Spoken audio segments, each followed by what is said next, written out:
It took me maybe a year before I had my first completely pain-free period. Hello, everyone, and welcome to another Homebody.live podcast.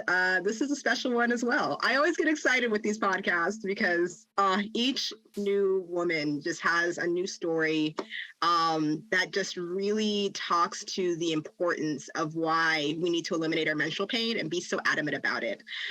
We're going to be able to talk about it today and what her journey has been to eliminate her pain. So I think what would really help for our woman here is for you to really walk through what that journey was that brought you to create this book.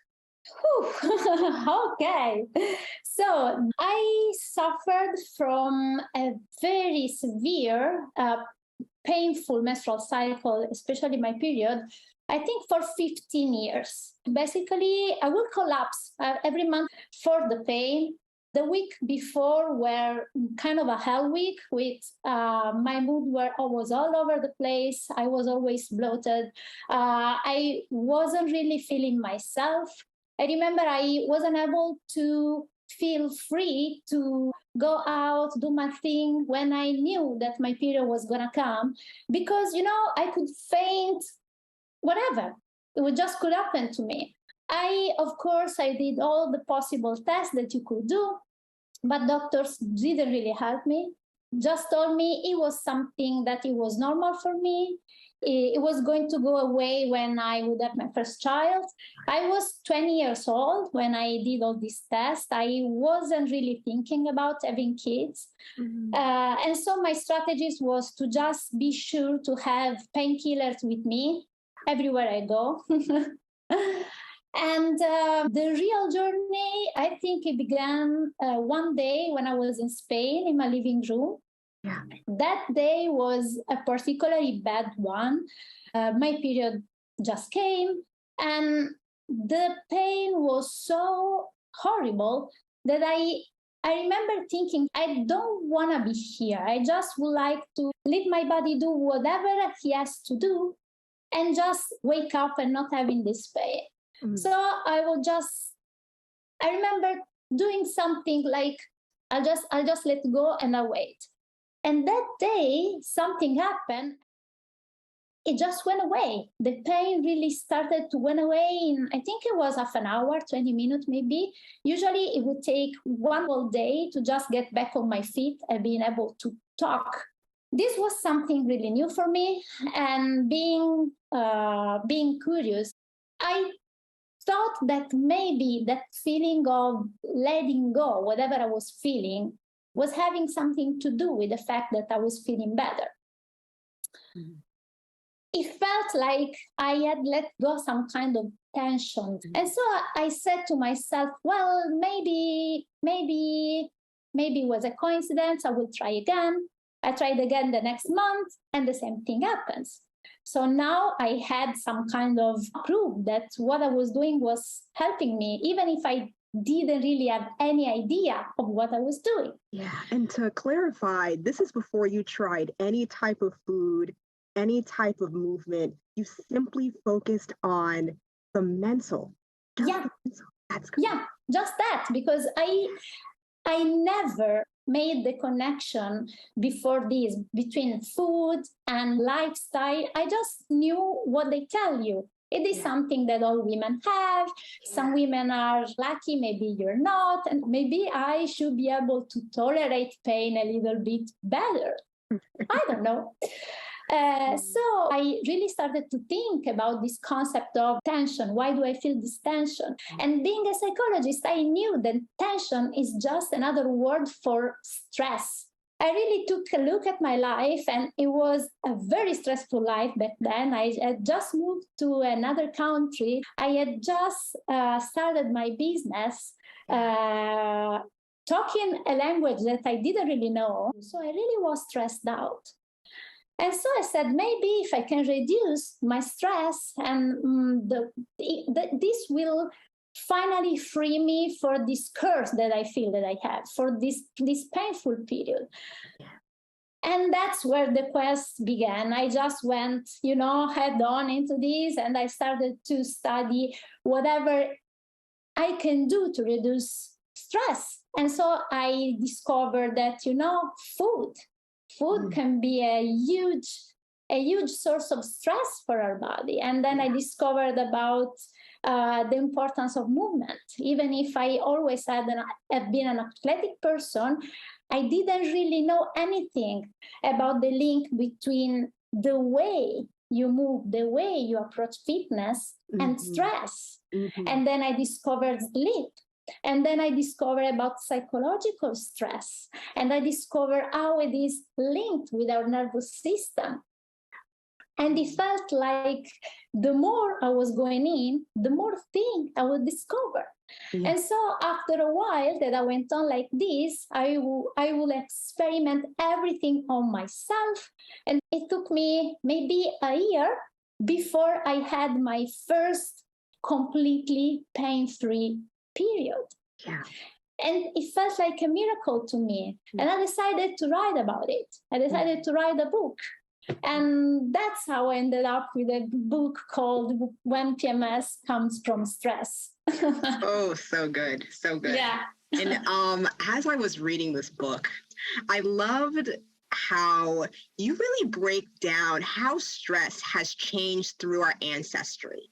In the beginning, it was more, if we were dealing with stress, especially when it came to like tension in our bodies, we were trying to run away from a jaguar, like that was when our bodies were essentially holding on or essentially stopping systems to make sure that the main focus was to escape this jaguar. However, times have changed now. The stress that we have can be relationship stress. It could be work stress. And if we don't find a way to ease or eliminate or bring balance to that stress, your body can be in a space of tension. So can you break down how one goes through that tension, how it can stay in our bodies and how it can affect our periods? Yeah, of course. That's really the main point of the whole book. So, as I told you, investigating about stress led me to really go deep into our nervous system, because when you talk about stress, you have to start from where the stress response is initiated, which is the nervous system. Now, we evolved with this mechanism, which is called the fight or flight response. This is a mechanism that, as you said, our ancestors, it helped them escape from, the jaguar, from the lion. What will happen is that, they will sense that there is a danger, and their brain will communicate to their body and will say, hey, there is a danger here. We have to get ready. We have to fight, or we have to run away. So let's gather all the energies that we have and prepare to go away, to escape. So what happens is that the brain tells the pupils to dilate, so you can have a bigger vision. You can you can scan the environment for safest place. Your heart starts to beat faster, so you can have more blood. The blood goes, into your hands and into your legs and to your feet, so you can run faster. And you breathe faster, so more oxygen will go to all the organs. And also, this mechanism is so perfect that it will slow down some systems. It will slow down our digestive system, because it will say, hey, you have to fight for your life right now. You don't have the time to digest that sandwich. We have to go. We can let go of that energy. And it will take all that energy and all that blood, and it will put it in other places that are more needed to survive. The same with our reproductive system. your brain will say, this is not a good moment to think about having children. Let's take all that energy and let's put it somewhere else. And so it kind of gives you superpowers for a little bit. So you can run faster. There are stories of moms who were able to lift cars and trucks to save their children trapped underneath. And this is really a fight or flight response. You get stronger. Then after you run, when you find the safe place, usually what I imagine that will happen with our ancestors, they will kind of faint, they will kind of collapse and rest in order to get back to a state of balance, to a state of equilibrium. And in that moment, you have the process where you heal if you have wounds, when you recharge your energy. This is all takes place thanks to our nervous system, particularly to two parts of our nervous system, which are the sympathetic nervous system and the parasympathetic nervous system. Now, the sympathetic nervous system, you can think of it as the gas pedal of the body. It will accelerate everything. It's the part that gives you superpowers. When your superpowers are not needed anymore because you survived, then you have the parasympathetic system that automatically is activated, and it will bring you to a state of relax, a state of calm. You can sleep, and then you can go back to a normal state. This is what happens to our ancestors. This mechanism is perfect because it's meant for our survival. So this is perfect. But it is perfect only if it is used as an emergency system. Meaning that you can use it, but only when it's really necessary. I mean, you are not followed by a lion every day, right? You do not go out of your door in the street and are followed by a dog or by a lion every day. We are not in danger for our life every day today. So there is not the need for activating that system very often. But nowadays, that system gets activated also for others kind of dangers, which are I call them the imaginary dangers, which are the dangers in our mind, which are called worries. Because our mind and our brain, they cannot differentiate between a threat that is real in front of us and the threat that we are thinking about.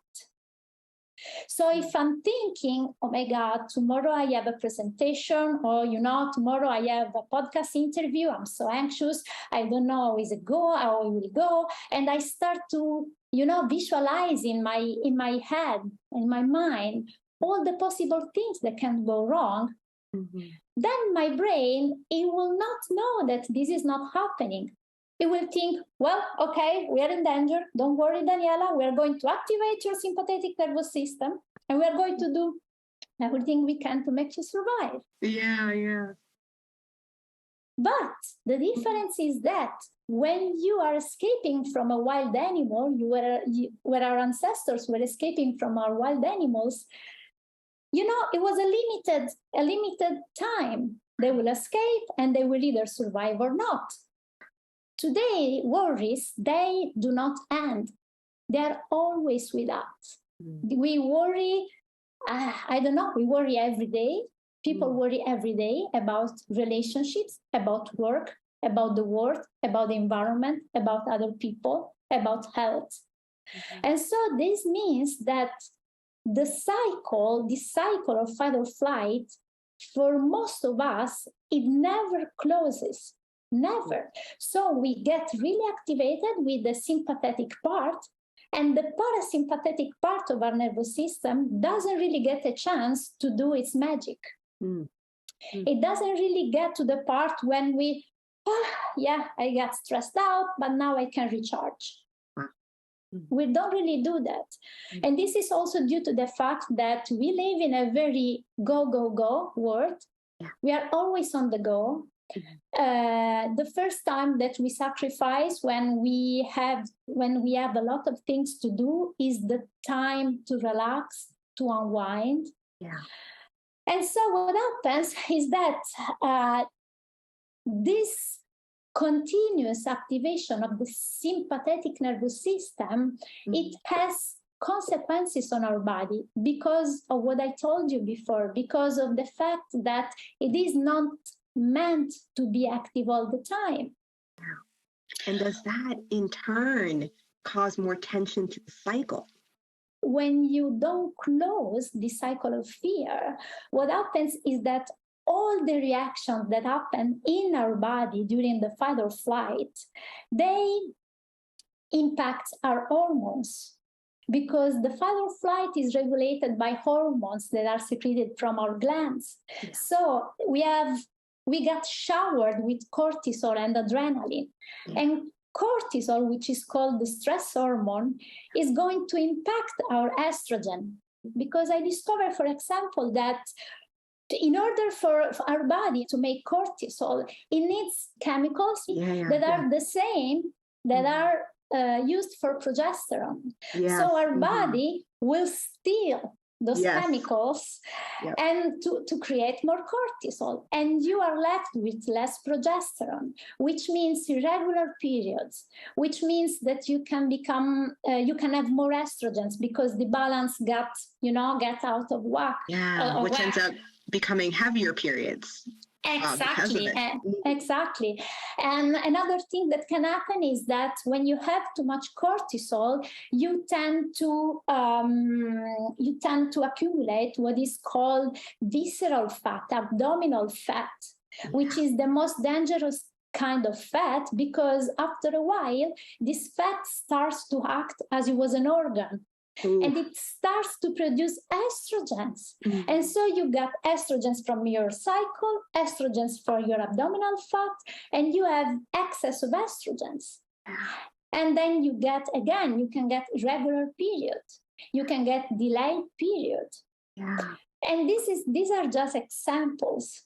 So this kind of imbalance that is created between the sympathetic and the parasympathetic nervous system, it is in the end the root cause of a lot of problems that we are seeing with our menstrual cycle and with our period. That is what I discovered and what I applied on myself, and really, really worked. That's truth. Oh, the truth. That's truth. Your approach to eliminating stress is so simple. And yet so effective. Please go into that process. Of course. So this was the base, right? So I discovered that, okay, I am holding a lot of stress. Where does this stress comes from? Because again, I'm not being chased by a dog or by a lion. So what is it? And I discovered that nowadays, lots of things can create stress for us. And it's both stress, a physical stress and psychological stress. We were talking about this in our little chat before this interview. You really have to, the point of all of these is to get back to a point where we listen to ourselves. We listen to what our body needs, because the menstrual cycle, you can use it kind of as a map, a blueprint for your life. And for example, those days before the period, they were not meant to be days when you are on the go like crazy. Those are days that if you tap into your intuition, into your feeling, you know that you want to slow down. You know that you don't want to talk to people usually. I feel like I want to be in a cave those days. I went so much into this that if someone asked me, do you want to go out and have something to drink? And I am in those days, I will say no. And I used to make this mistake when I was younger. I didn't really consider where I was in my cycle. And that's because, one, I didn't really know anything. I didn't know that I was different based on the phase that I was in. But also I wasn't listening. I was in hustling mode, like pushing through. I have to go, I have to do. It doesn't matter. If you listen to yourself, you know what your body needs, what your mind needs in the different days. Yes. So I completely understand. 100. So we're actually coming to the end of our 40 minutes. I'm so sad. Oh my gosh. However, everybody here can get a start on eliminating their menstrual pain simply just from buying Daniela's book. It's a great way to start. It's a great place to start. And Daniela, we will connect. We will continue to connect. And I'm sure a lot of women have questions for you. Until next time, thank you so much for being here. And to the Homebody.live community, we will talk to you so soon. Bye. Bye-bye.